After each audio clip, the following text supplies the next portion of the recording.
Okay. Hello, everybody. My name's Irene Vargas-Salazar. Welcome to the live stream of Galaxies of the Universe. So a little bit about me before we get the presentation time. But yes, Tech, thank you so much for putting it up. Okay, perfect. Um, my name is Irene Vargas-Salazar. I'm a PhD student from the University of Michigan. I'm about to graduate, so I'm in my last year. Woohoo! Uh, I do research in typically populations of really big stars, which we call massive stars. These types of stars really like being born in kind of like a set of two called binaries. So I study populations of binaries. Uh, but yes, so today we're not going to necessarily talk about that, but we are going to talk about like something called galaxies, or specifically galaxies of the universe. Since I know that you guys have been listening to a lot of stars and galaxies. If you guys have any questions at any point, just feel free to drop it in the chat. More than likely, I'll start answering them as we go through the presentation. Um, and then we'll also have like a little Q&A session in the end where I can you can ask more other types of astronomy related questions, and I'll answer them as long as we still have time. So with that, we're gonna go ahead and get started. So the topic of today is about galaxies, or the different types of galaxies.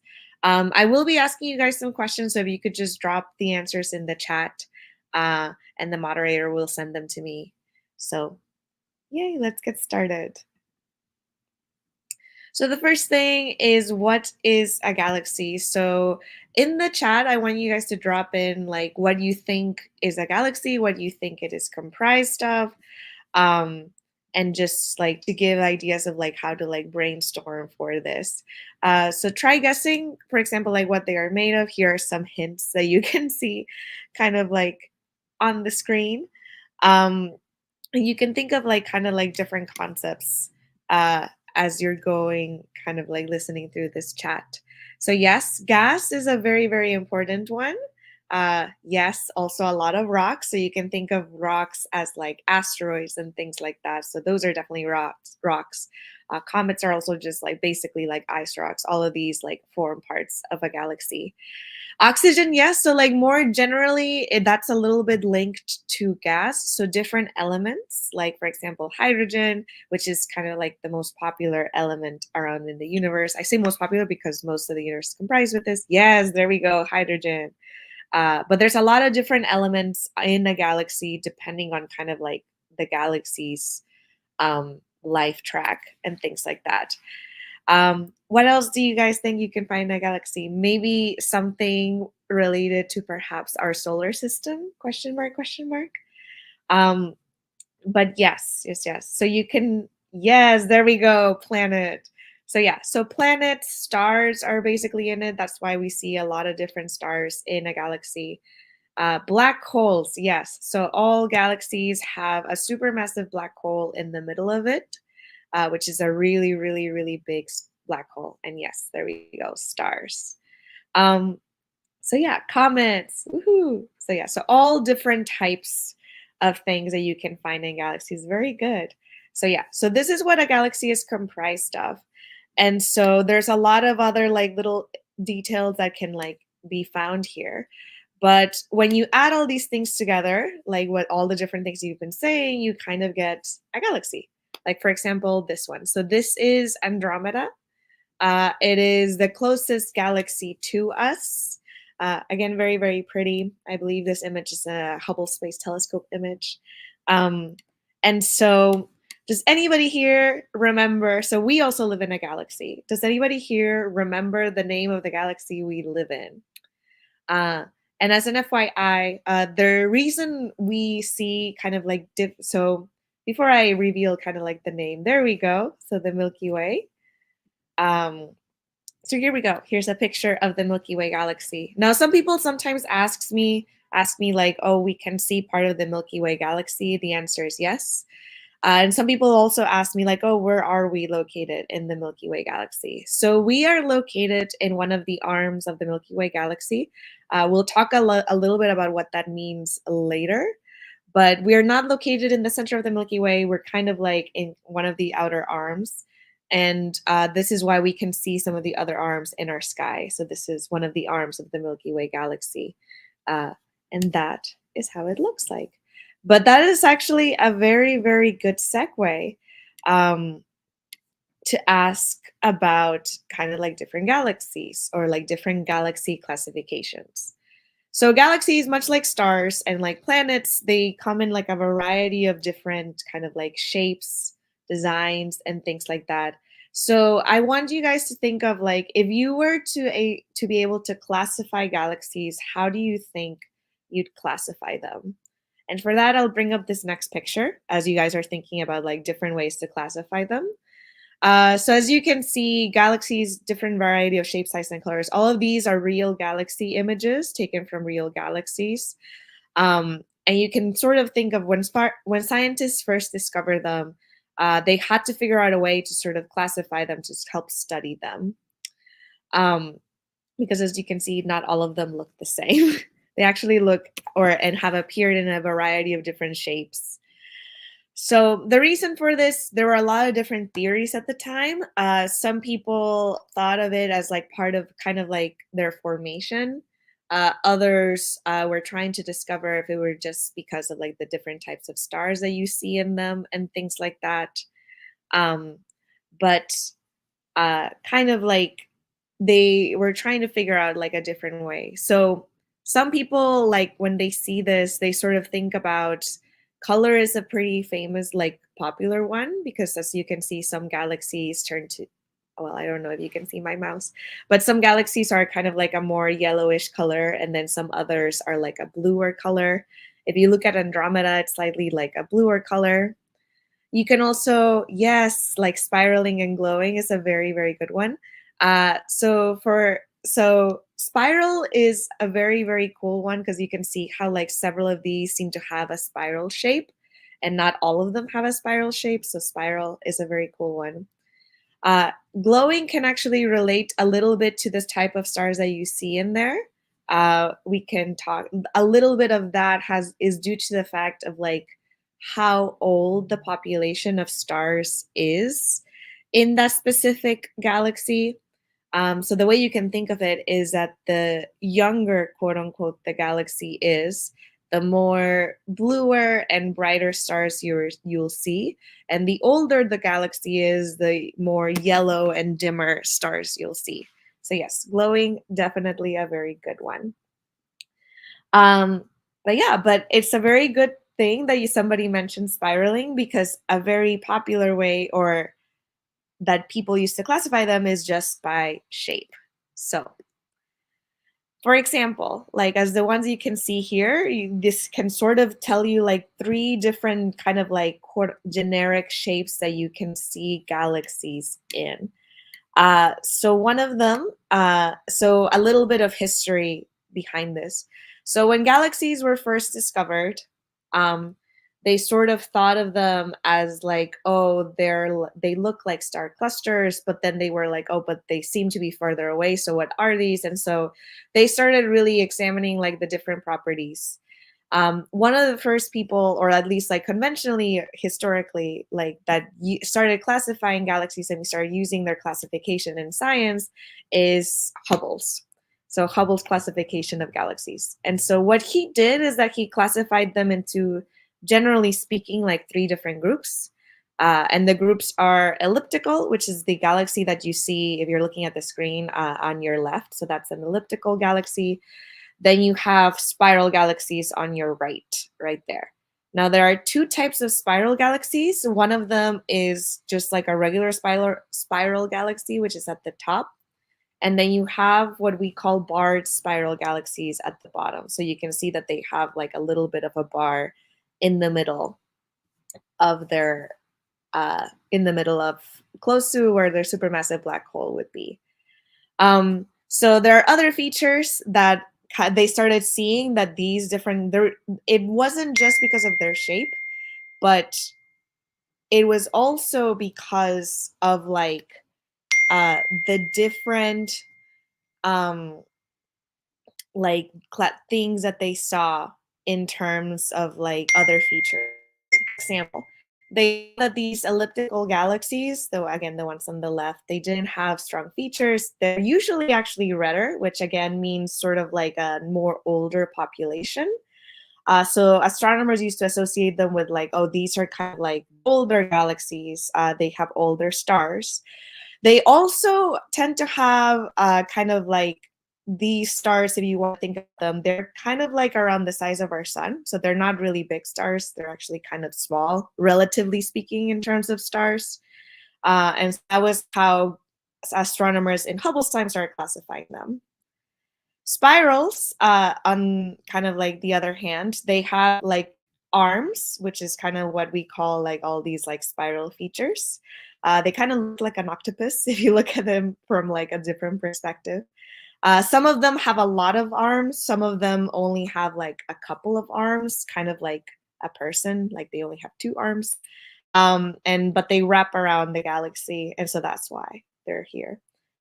Um, and so meanwhile, the bar galaxies, like classify, like talking about like what the bar is a little bit, is the bar is this line of like dust and stars that goes through the middle.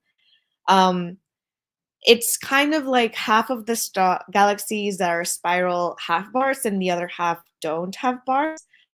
Scientists are still doing a lot of research regarding the formation of galaxies to discover exactly what makes a galaxy get a bar versus not a bar. Um, Spiral galaxies also tend to be a lot bluer. You can see kind of like in the image at the top, like how much bluer it is than kind of the image on the left. Um, and so it's mainly because, again, it's filled with these really hot, really big young stars, and hot stars typically look bluer.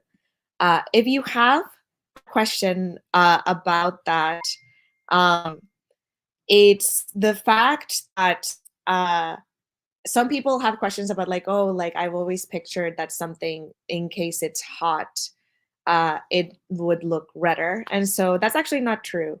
So typically the reason we say that like hotter and younger stars are blue is because if you picture a gas stove, you might remember that at the center of the gas stove, it's red.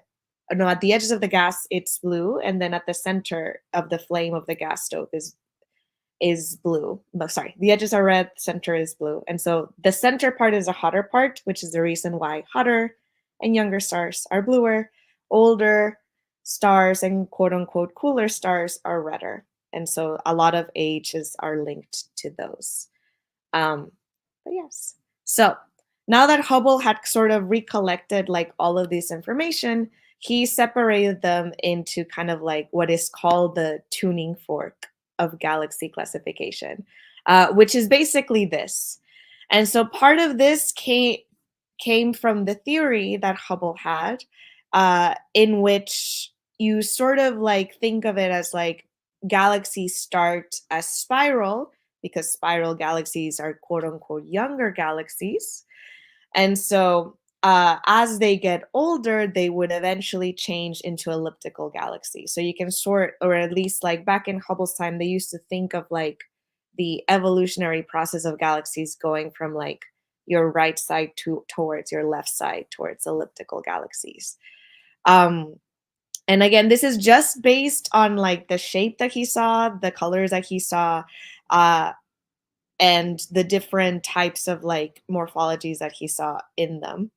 Um, and so we, in the present day, we don't really use this to tell age anymore. We actually have discovered, more recent research has discovered that like a lot of ages in galaxies depend a lot more on like interactions. And so you could have galaxies of different ages within spirals, bar spirals, and ellipticals that do not necessarily link to like the evolutionary process.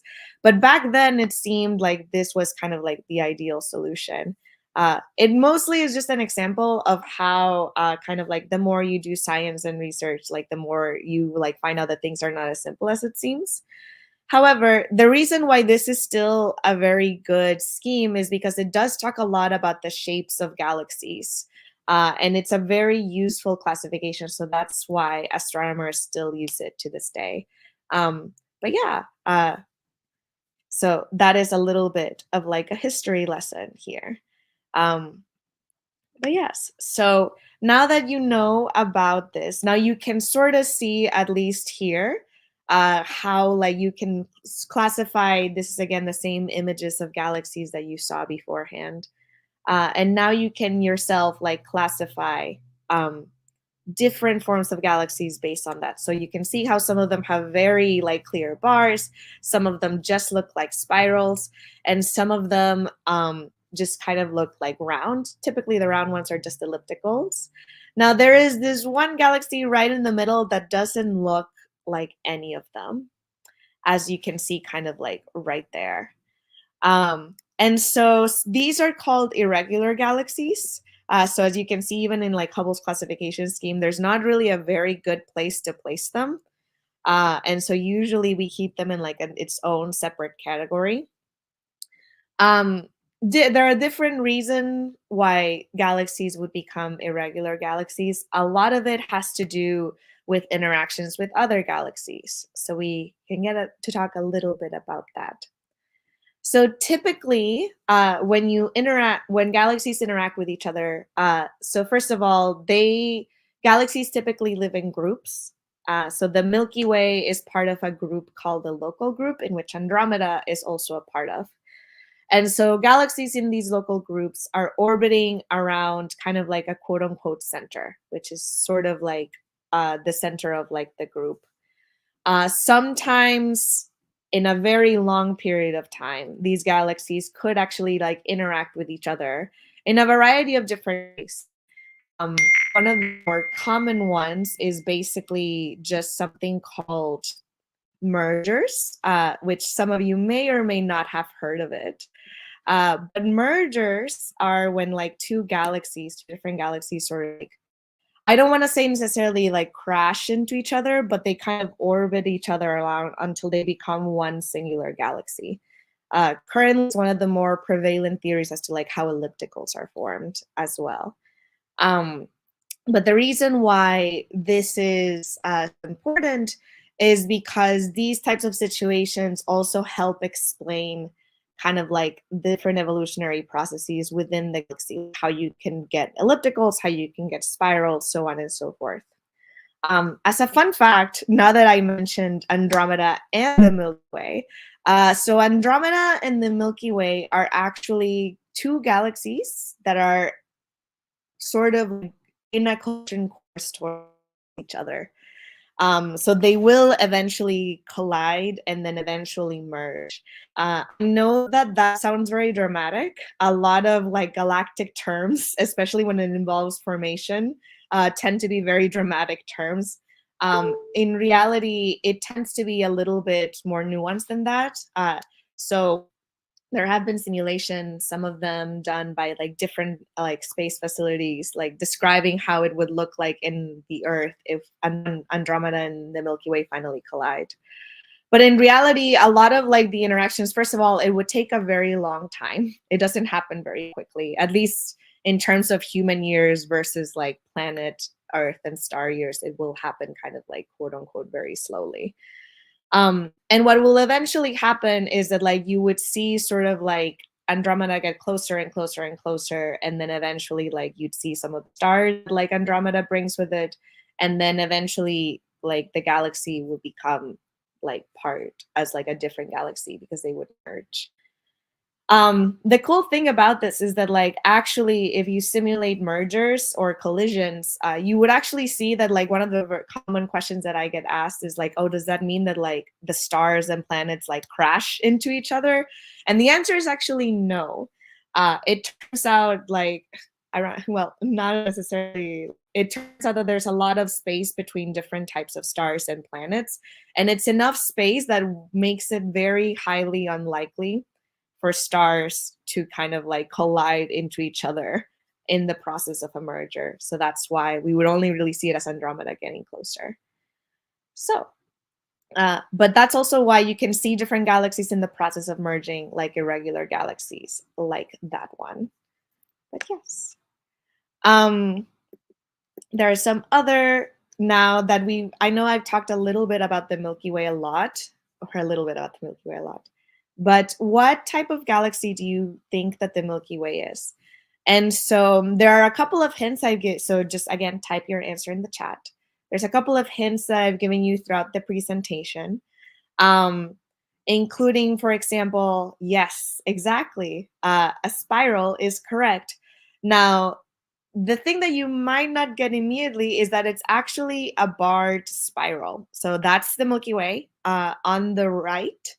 As a fun fact, this is a simulation of the Milky Way because it's very hard for us to get a picture of the Milky Way because we are in the Milky Way. And so, if you may recall at the very beginning, somebody said that, oh, galaxies have a lot of like gas. Yes, they also have a lot of dust. And it's very hard to see through dust. An example can be like if you've ever seen like dust bunnies underneath your bed or like a closet, and you see how like it's hard to see light through them. It's the same concept except in space. It's very hard to see light through dust. So it's very hard to get a picture of the Milky Way when we are currently residing in the Milky Way. And there's the sun right there in one of the arms, like I said. Um, and so but we know it's a barred spiral because of different pictures we have taken of the center of the Milky Way. So that's why we know that the Milky Way has a bar. And we know it's a spiral because we can see the arms from our perspective. So that's the reason why we do think that it is a barred spiral. Um, More fun facts about the Milky Way galaxy before I get and open kind of like the chat to questions. So if you want to start thinking about different questions you want to ask me, you can start typing them up. But more fun facts about the Milky Way galaxy is that like it's only until very recently, like within the last 3 to 4 years, that we finally managed to confirm that galaxies have a supermassive black hole at the center. And the way we confirmed this was actually by taking a picture of the supermassive black hole in Andromeda. This was kind of like a very famous picture that was taken, I believe it was in 2021. People can correct me if I'm wrong. I know it was during the pandemic. And it was a pretty big event. In case somebody saw it and was like, this is kind of underwhelming because it looked just like a very orange circle, a fuzzy orange circle with like nothing in the middle. Everybody was very excited. That was the first picture of a black hole we had ever taken. Proved a lot of different theories. And then later on, we managed to take one of the Milky Way galaxy's supermassive black hole. You may ask, like, how do you do this? Like, where is the center of the Milky Way? So during the summer, there are two constellations that are up, which are Sagittarius and Scorpio. And so I believe, or yes, a Sagittarius and Scorpio. If you look in between those constellations, that is the direction towards the center of the galaxy, actually. So a lot of scientists have pointed telescopes towards that area in the sky to be able to get information about like how or different sort of like to be able to study the center of the galactic of our galactic center. But yes. Um, but with that, I would love to hear any questions that you guys would have. It doesn't have to necessarily be about galaxies. You can ask me about a lot of different things in astronomy, but I will open the floor for questions.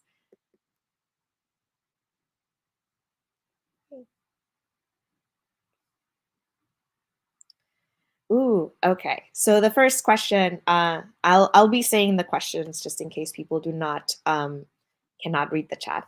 But the first question is, what methods and tools do astronomers use to gather data and study galaxies? That's a very, very good question.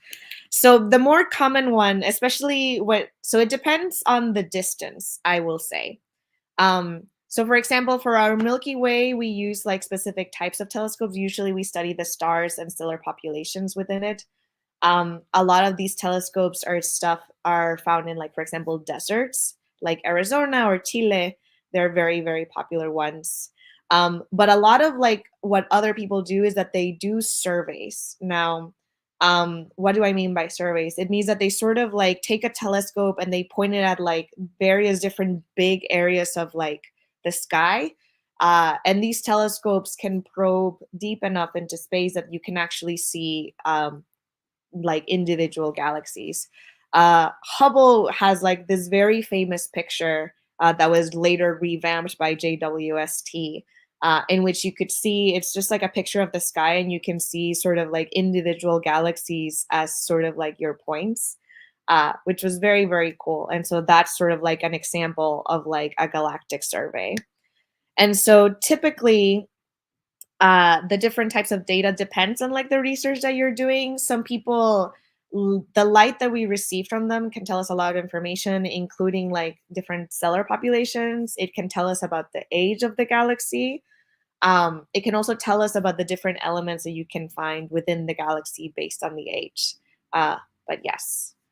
Um, do I personally use JWST's data? No, I personally don't. I'm actually using data for my own research. I'm actually using data from like a telescope in Chile, from the Magellan telescopes in Chile. I have had friends that have used JWST because it is still a very popular telescope, because it is still very recent. It's actually quite hard to get to do or to kind of like get data from JWST. Now, people may ask, like, oh, what do you mean by that? So typically, when you ask for telescope time, because there's a limited number of telescopes and there's a lot more of us. So typically, when you ask for telescope time, you actually submit an application explaining the research that you want to do. And then a committee takes all these applications that for JWST were a lot. And then they review them, and then they make decisions about like which applications get telescope time. So that's also why it's very hard currently to get time in JWST. And for my research, because I had all my data pre-JWST, then I didn't need JWST. Okay, next question. You mentioned that galaxies can collide, but everybody knows now that the universe is expanding. How does it happen that galaxies collide? Aren't they supposed to move further away from each other? Yes. Yes, the universe is expanding and galaxies are moving away from each other. But this has a little bit more to do with the fact that I'm talking about the universe is expanding in like a very big scale. Like things are generally moving away from each other, but on like a more, I say local, like this local scale, like for example within the local group, these galaxies still get a chance to like interact with each other. It's kind of both are happening simultaneously, and it'll take longer for the universe to fully expand and the galaxies not to interact with each other than the time that it takes for them to actually interact. So yeah, so both are happening at the same time, which is the reason why typically when we talk about galaxy collisions, we have examples in a more local scale. But then when you go to cosmological scales, you start thinking about like how things are moving further away slash how they would look like much, much farther in the future. But yes, uh, we have to keep in mind a lot of different types of time scales. Mhm. Ooh, can you tell us about your research of binaries? What are they? Yes, no, of course. I do love talking about my research. So, binaries are stars that are born as a pair, basically. AKA, they're born at the same time. You can sort of think of them as like twins, even though they might be of like different sizes and they might be different types of stars. But yes, like they're born at the same time, like twins. And so the reason why I do specifically research in them is because it has been found that bigger stars, aka more massive stars, have a preference of forming in pairs in binaries, which in itself is something that is still currently being studied as to like why this happens a lot more frequently for bigger stars. When that seems like counterintuitive because you would require more material to form pairs of bigger stars. But the reason why I studied it or why it's highly studied is because some of these pairs, um, they don't have a lot of separation between the stars, which causes them to interact with each other. And so a lot of like weird things happen because of this.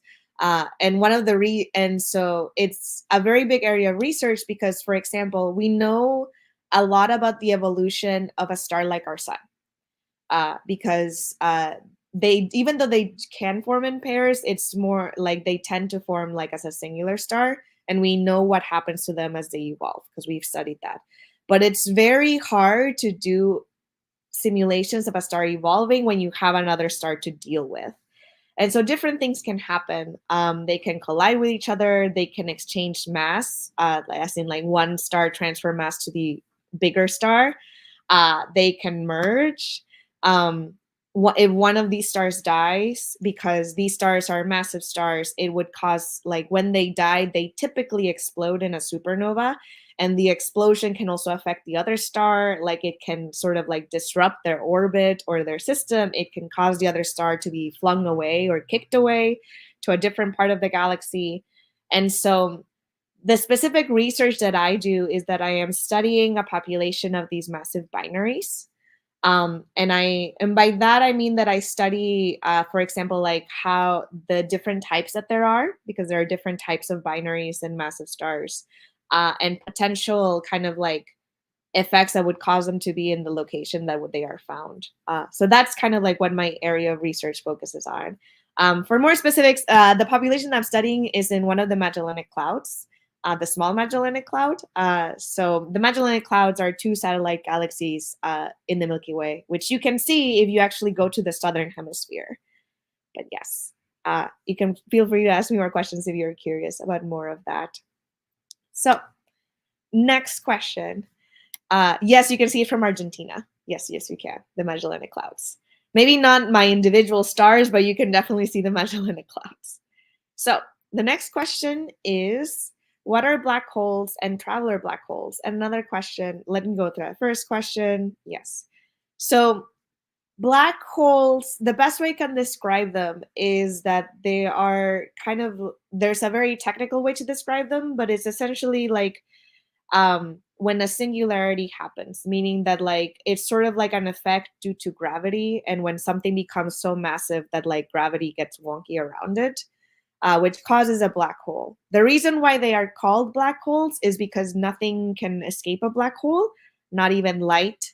And light is what gives us like color, as in like we see color due to how light reflects off things and so on and so forth. Not necessarily how it reflects off things, but we get color or a perception of color from light. And because light can't escape a black hole, then we see nothing. And so how black holes were discovered is because scientists saw stars orbiting around an unseen object. And because of Kepler's laws, it's very easy to calculate how much, and if you have the speed of the star, it's very easy to calculate like how massive the center thing has to be in order for the star to be orbiting around that speed. And they were getting that like the center object had to be of a very, very high mass. And so that's what generated the scientists to call these objects black holes. But yes. The second question in this like two-parter is, do gas clouds have intelligence which can control life on Earth? I'm not entirely sure about that. I don't think so. At least the gas clouds I've heard of in space don't. They're pretty much basically just there. Depending on who you ask, some people like in their area of research love gas and clouds because it's specifically what they study, especially in like, for example, planets or in galaxies. Others don't really like it because the gas, clouds, and dust obstruct the view of like what they really want to see. So it actually is kind of funny depending on who you ask. Um, oh, somebody has asked, where do you see it I presume it's the Magellanic Clouds in the sky. I'd have to double check where exactly you can see in the sky. It's very easy to, if you like Google or if you have like a sky, what's it called? Like a sky survey app on your phone, where you can sort of point like around the sky and like make sure you get where you can see the Magellanic Clouds exactly. I'd have a better perception if I ever lived in the southern hemisphere, but I do not. But so unfortunately, I just know that they are in the southern hemisphere, and you sort of see them as these like very strange, like fuzzy clouds in the sky. Okay, so next question is, how do stars form? Is it possible for us to see one? I assume that you're asking about if we can see a star forming, because you can see stars in the night sky. They're all up in the night sky. But how they form, so the more general process is that stars form in clouds. So stars form with clouds and dust. Typically, these clouds and dust are called giant molecular clouds because they have a lot of hydrogen, like molecular hydrogen in them. So different fun facts about these is that these clouds are actually very, very cold. If anybody here knows of the Kelvin scale, in the Kelvin temperature, it's around 10 Kelvin, 10 to 20 Kelvin. So it's very, very cold. It's colder than anything you may experience here on Earth. And what happens is that, like, again, very generic process is that, like, when these clouds gather enough material, they collapse because they overcome a certain degree of mass. And in this collapse, they form a star. That's a very general and broad way to explain star formation. It's actually a very complex process because, again, you get like different stars forming at the same time. Some of them form closer together, some of them form in pairs, et cetera, et cetera. And so that's what makes it complicated. And so that's the reason why how exactly this happens, like there are different theories as to how this happens. And like how clouds gather enough material, there are also different theories as to how clouds gather enough materials. But so it's a very big and active area of study in astronomy. Is it possible to see for us to see them forming? Yes, there are giant molecular clouds. The difficulty is actually because of the amount of dust that it has. It's very hard to study them like actively forming. And also there's like a time span involved in this. So we actually get to study stars, at least scientists, what they do is that they study stars in different points in their evolution. And that's how we're trying to build, like using all these puzzle pieces, we're trying to build the bigger picture. And so, for example, some people just study like the gas clouds and their different properties and do simulations of how they can form stars. Others go kind of like in the next step, which are called kind of protostars. And so this is typically when you have like a star and there's a disk around them. This is also a very big area of study for planets. So that's why very popular currently. Other people just study like regular stars and their properties. And then other people study kind of like after they finish like the big part of their lifetime, which is called their main sequence part. They start evolving into kind of like different sort of like objects. Like for example, how our sun, which is a yellow star, will eventually evolve into like a red giant, which will eventually become a white dwarf. So when they start study like their post main sequence parts, that's another area of study. So that's why all of us are studying different things, and then we're hoping to build big picture of like answering that question of how stars are formed. So, next question. What are some of the current areas of research and unanswered questions related to galaxies that scientists are exploring? Ooh, related to galaxies. The evolution of galaxies is a pretty big one. Basically, like the process of like getting like how do you get spirals or how do these spirals get their galaxies? Like a lot of like a very big popular area of research is kind of like performing simulations to how galaxies interact and like how mergers happen and what these the effects that these cause on like the general stellar population. That's a very big and popular area. It's again contributing to kind of like the overall big picture, which is sort of like answering the question of like, oh, what happens to galaxies as they evolve? That's a very, very big area. Another way that people use galaxies is that instead they use them as groups and then they use them to kind of like tell information of like not necessarily like future cosmological events, but past cosmological events. Mainly because when we observe kind of like when we probe deeper into space and we look further back in time, we are able to tell like or gather information about previous eras of the universe. And so that's so again very big and popular area. That the reason why it has experienced a boom recently is because of JWST actually. So that is one of the big areas that JWST is gathering information on. So a lot of new and exciting science for this. What are my plans for future career? Do you plan to stay in academics? So I don't plan to stay in academia specifically, but I do plan to stay in education. So I want to, there's this specific area called science communication. You can think of them as the people that help, like kind of like they take what scientists make, the papers, and they make it a lot more easily digestible to like the general public. And so different jobs that you may think of like with that are like people who help design museums, people who do educational programs, people who like help do public relations or like advertisements for like big companies like NASA, SpaceX, et cetera, et cetera. And this is meant for like the general public. It's so the general public can also know what is happening in the science world. It's actually not a simple thing. Like it's something that like some scientists have a hard time sort of like after spending so much time surrounded by peers that like know what they're talking about, like as in like all the technical jargon know what they're talking about, then like it's how do you like take that and then make it to like explain to somebody that has never heard of this before. And that is not a simple thing, and so that's what I want to do for my future career. uh, but yes, I can also answer questions for those of you as to like what are the pros and cons of academia and like different things like that. But like it all is based on selection. And I personally just did not want to be like center myself in like the professor route. And I really liked doing stuff like outreach and science communication. So that's why I'm going more education and science communication route. So next question. Are there any current scientists you're following, and what current research strikes you the most? Uh, there are current scientists. They're a little bit more centered in my field, unfortunately. So I don't think that like other than like the really famous ones, like for example Neil deGrasse Tyson or like Carl Sagan, that became famous because of different other things. um like I do know about them, but they don't really do research in like what I do. So I do a lot of research in massive stars, and so I follow a lot of like massive star research scientists because that is what I do.